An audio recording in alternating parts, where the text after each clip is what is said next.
Hey guys, what's up? Vinny Rattlocke here. Welcome to the YouTube page and whatnot. It's my first match we're going to put on here. I'm doing a thing where I'm playing some of my old matches through regular, and then on top of it, you can watch the match again, and I just talk about it and stuff, anything that I remember. So we're going to get to it right away. I think it's 2004, 2005. I think it's 2004. Richmond, Indiana, RCCW. This is probably my third or fourth time wrestling there, and I'm going against the guy that I trained. And it's kind of fun because it's good. It's just me versus Mr. Graves. I'm gonna get to it right away. And Graves coming out to the ring. He got his debut a couple shows beforehand. He went against a Hollywood Warrior and won with a shovel shot to him. Extreme close up. But there was another organization that he was wanting to train with originally, and I found out through the organization, because I was working with them at the time, that they were wanting to just take his training money and pretty much never offer him a match. Just give him like one, maybe two matches, and then just not book him anymore.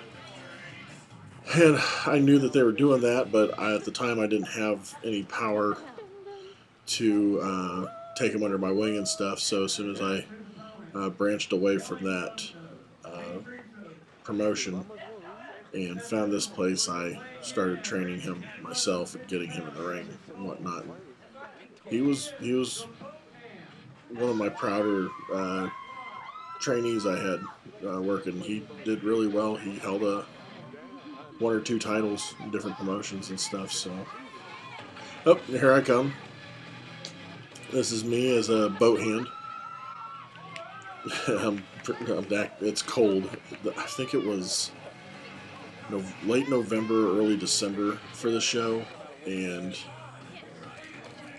still I was just getting out of the Juggalo gimmick that I was doing. I used to have my face painted up like a clown, wore a bunch of ICP stuff and whatnot. The guy videotaping was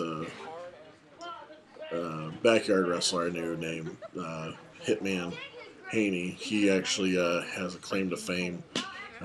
He used to go by the name Koso. He's actually on an IWA Mid-South tape where he's a fan, and Cashflow asked him to get into the ring and fight him, and the guy got in, and they beat the holy crap out of him once he got in the ring.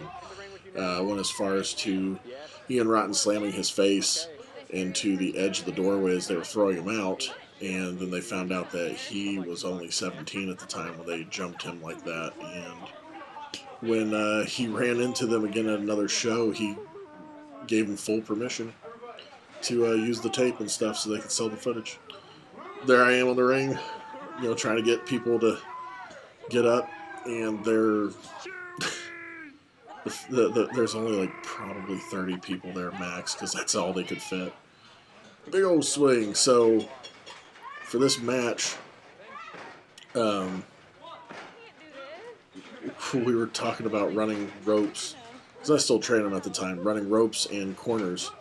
So I told him what we learned in practice and training today. Let's go ahead and put that in our match. So if you watch, the match is mostly running ropes, hitting the corners, ducking, reversing, and stuff. There's only, I think, like 3, maybe 4 bumps that were even taken. And we're two big guys, so it just didn't make sense for us to really start bumping off each other. I know there we were supposed to double clothesline each other, but he didn't hear me properly, because that's the problem trying to talk somebody in the ring and not have the fans hear you. There we go. And even though some people, when they train new wrestlers and stuff, they don't want to put them over and stuff, but I kind of feel that, bumping for him and selling his stuff immediately and making him look good in the ring, and he's one of the hardest workers in training and stuff. I had a couple people train in the ring with me, and they just didn't want to do it too hard, and I eventually got rid of them. But I feel that when I'm training somebody, I'll work with them in the ring, and uh, helping put them over and stuff like that, it actually gives them more incentive to want to train harder and become better. And he definitely did. He's one of my favorite guys to work, too. And this is back and forth in the ring. We just ran a whole bunch of ropes, doing all these reversals and stuff. Until as we're running, we're slowing down, getting tired. Now, see, I did a splash in the corner into a DDT, but now I end up changing it to where I do a splash, turn around to a bulldog.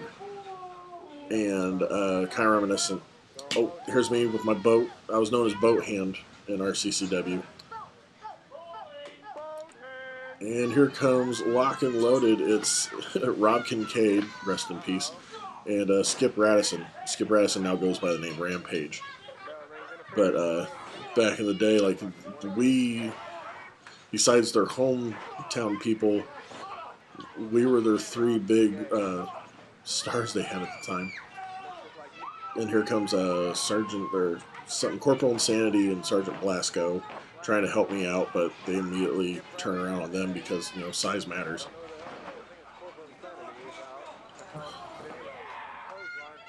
I was still down for the count. Rob Kincaid never had a chance to wrestle me. They were setting it up to where they'd wrestle me tonight.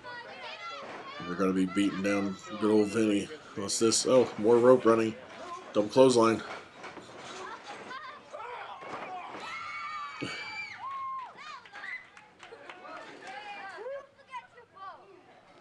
Love that facial hair. But anyway, there was a lot of mic work after that and stuff, but you really can't hear it on the videotape because the guy doing the camera work, he couldn't shut up, so you don't really hear anything that's being said. It's basically them trying to set up a 6-man tag, and I'm accepting it. They're calling me names, I'm calling them names and stuff. 6-man tag never ended up happening. I just think it's funny because all the stuff between me and Rob Kincaid, we never actually got to wrestle each other. And it sucks. He passed away last year, right around this time.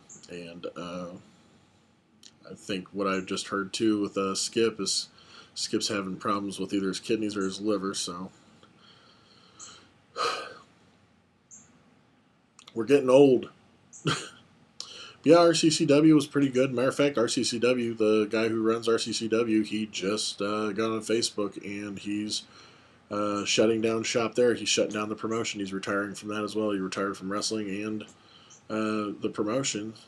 There's another promotion that runs, I think, I can't think of the name of it right away, but they're taking over Richmond for him. But no, I started wrestling for Richmond because of my buddy Brandon Prophet. He was working there and basically brought me in and stuff. And then he eventually went away, but I stayed and was training a bunch of their guys and stuff. So it was fun. I hope you guys enjoyed yourselves watching this match and listening to me blah, blah, blah, blah, blah, the whole time. And got a couple other matches coming up that I'll be showing off, and hopefully I can find some more tapes, some of my other stuff, and put that on there too, because I'll show you some of my best stuff, and I'll show you a lot of my worst stuff. All right, you guys.